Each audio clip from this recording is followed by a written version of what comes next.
Arsenal 4, Wigan Athletic 0. And let's be honest, this game was pretty much over by the 10th minute when Madueke scored the goal.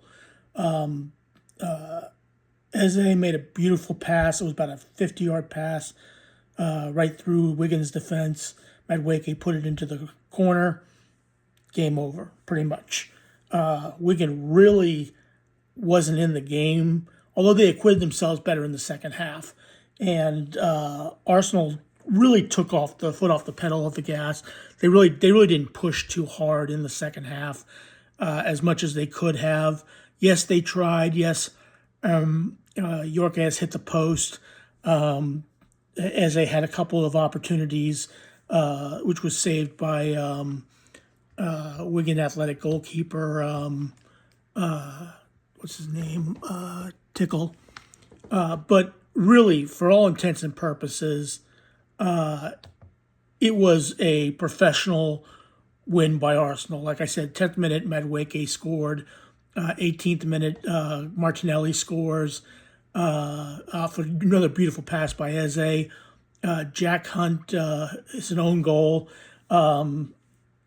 Saka takes the ball and just plays it into space, and it hits Jack Hunt. He just heads back into his own goal.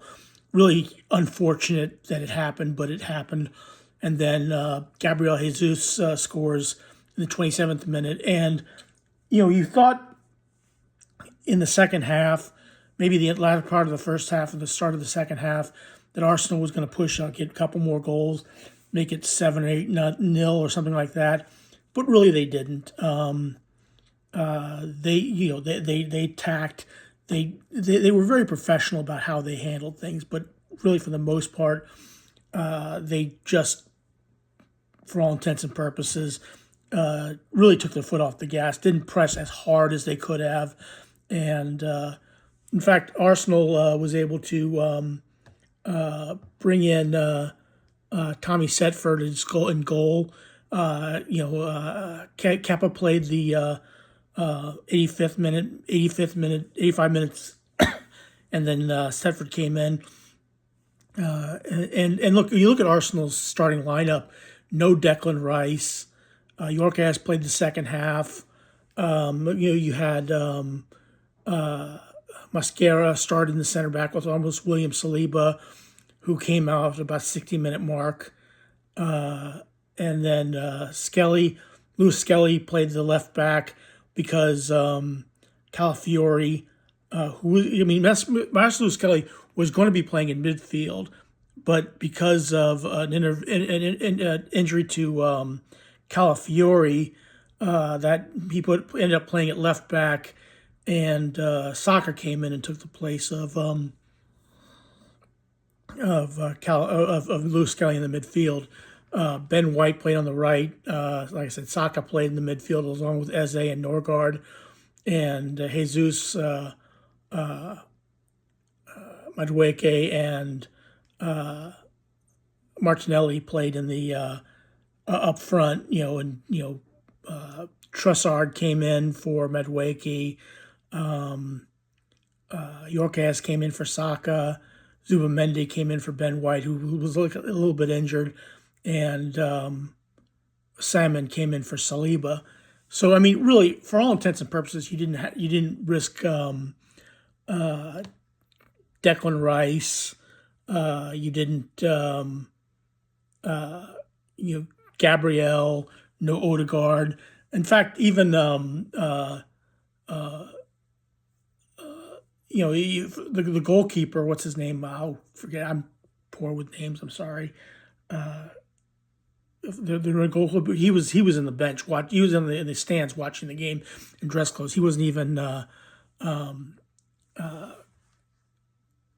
called in for the game. Raya, that's his name, David Raya. He was in dress clothes watching the game from the stands. If you look at the statistics, I think they're going to tell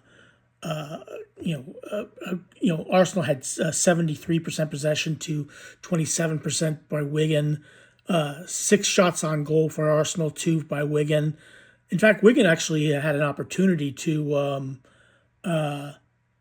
score in the first half. They had a pretty much a 1-on-1, but Kepa made a great save on it. 2 shot attempts total for Wigan, which was in the second half. In the first half. Like I said, the first one was on Kepa, and the second one, I think, was by Raphael, who Kepa saved, and 17 by Arsenal. 13 fouls by Wigan, 9 by Arsenal. It wasn't a dirty game by any stretch of the imagination. Let's see here. 2 yellow cards apiece, no reds, 5 corner kicks by Arsenal, 0 by Wigan, 2 saves by Kepa, and 2 by their keeper. So, I mean, look, it was, like I said, a professional performance, a straightforward performance. Not a a blistering performance by any stretch. Arsenal just played professional. Okay, did a professional performance, absolutely.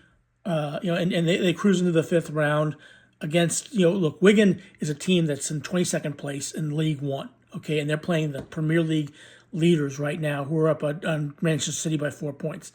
For all intents and purposes, this was going to be, if Wigan was going to pull anything out, it was going to have to be like they played the first half, the second half, where they just basically a siege mentality, hold them 0-0 for zeros until the 120 minutes, and then take your chance on penalty kicks. But that was never going to happen. Like I said, Madueke scored a beautiful goal on a pass by Eze. Another great goal by Martinelli on a great play by Eze. Saka plays the ball in, and Hunt hits the ball into the for an own goal. And then Gabriel Jesus makes it 4-0, and really that was it. That was all Arsenal needed. Arsenal only really needed 2 or 3 goals. They didn't need 5, 6, 7, or 8 goals to make us.